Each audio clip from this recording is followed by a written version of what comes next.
नाशिकमधील मालेगाव जवळच्या डोंगराळे भागातील एका शांत गावावर अचानक दुःखाची काळी छाया पसरली।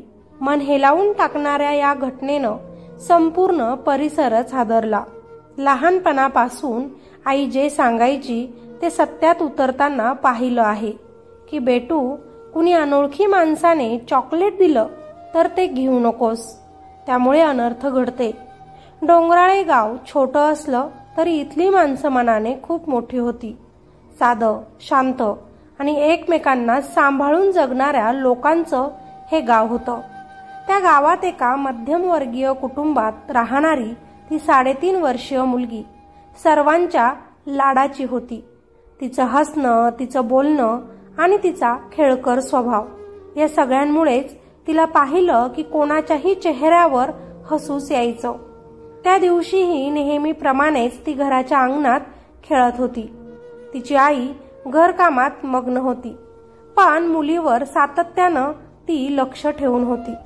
काही वेळाने आईने आपल्या मुलीला आवाज दिला, पण तिची मुलगी प्रतिसाद देत नव्हती। सुरुवातीला आईला वाटलं की आपली मुलगी शेजारच्या घरात किंवा आसपासच्या मुलांसोबत खेळायला गेली असेल, पण अनेक ठिकाणी शोधूनही तिची मुलगी तिला दिसली नाही।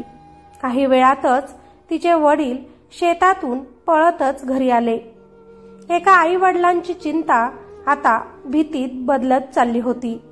गावकऱ्यांनी एकत्र येऊन मोठ्या प्रमाणावर शोध मोहीम सुरू केली।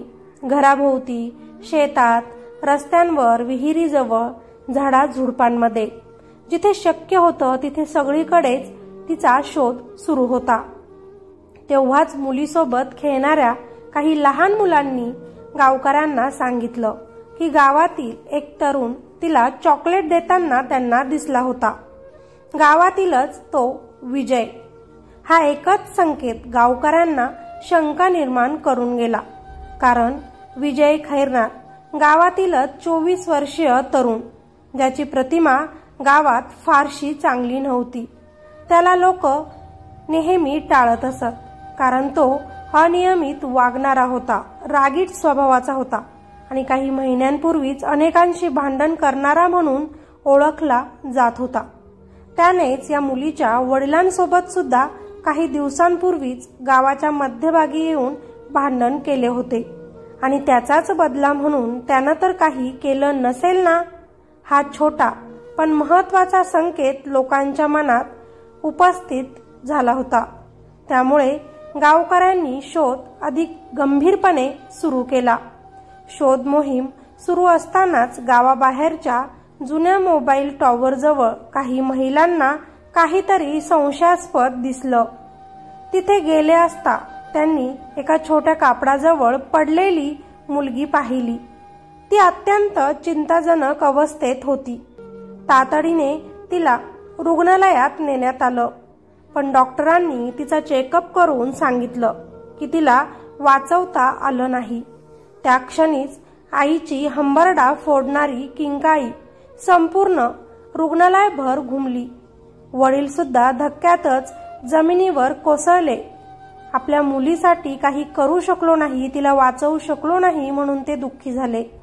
एका कुटुंबावर घोंगावलेलं हे दुःख शब्दात मावणारं नव्हतं। प्राथमिक तपासात तिच्या मृत्यूमागे गंभीर आणि अमानवी स्वरूपाची वागणूक झाल्याच्या संकेताची नोंद झाली।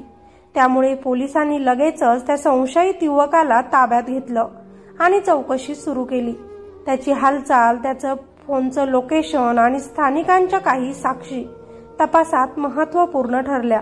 गावात ही बातमी समजताच संतापाची लाट उसळली। हजारो गावकरी रस्त्यावर उतरले। सर्वांची फक्त एकच मागणी, कायद्याने शक्य तितकी कठोर कारवाई त्याच्यावर व्हावी। अनेकांनी मुलीचे अंतिम संस्कार करण्यासही नकार दिला। आधी न्याय मिळावा आणि नंतरच आम्ही तिचे अंत्यसंस्कार करू अशी भूमिका घेतली। परिस्थिती हाताळण्यासाठी पोलिसांनी मोठा बंदोबस्त उभारला आणि तपास वेगाने सुरू केला। स्थानिक पातळीपासून राज्य पातळीपर्यंत या प्रकरणाने लक्ष वेधले। अनेक सामाजिक संघटनांनीही पीडित कुटुंबाला पाठिंबा दर्शवला। व न्याय मिळवून देण्यासाठी आवाज उठवला. त्याला कठोरातील कठोर शिक्षा होईल असे देखील म्हटले गेले. पोलिसांनी तातडीने आरोपीला अटक केली. त्याला पोलीस चौकीत नेण्यात आले. लोक रागाने अगदी पोलीस स्टेशनकडे सुद्धा काठ्या दगड घेऊन चालत होते. अनेकांचा असा विश्वास होता की त्याला जिवंत ठेवूच नये.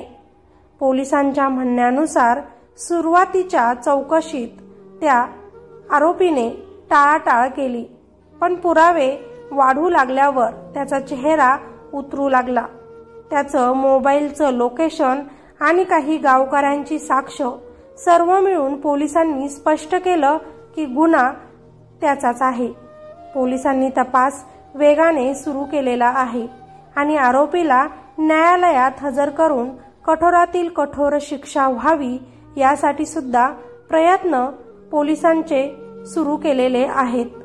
मानवतेलाच काळिमा फासणारी ही घटना आहे आणि अशा राक्षसी प्रवृत्तीच्या माणसाला तात्काळात फाशीची शिक्षा व्हावी.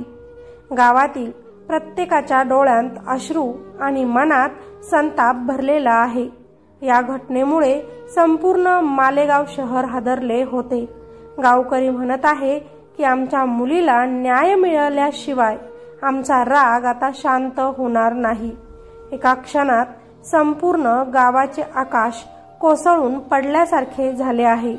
आज डोंगराळे गाव केवळ दुःखीच नाही तर न्यायासाठी पेटून उठले आहे.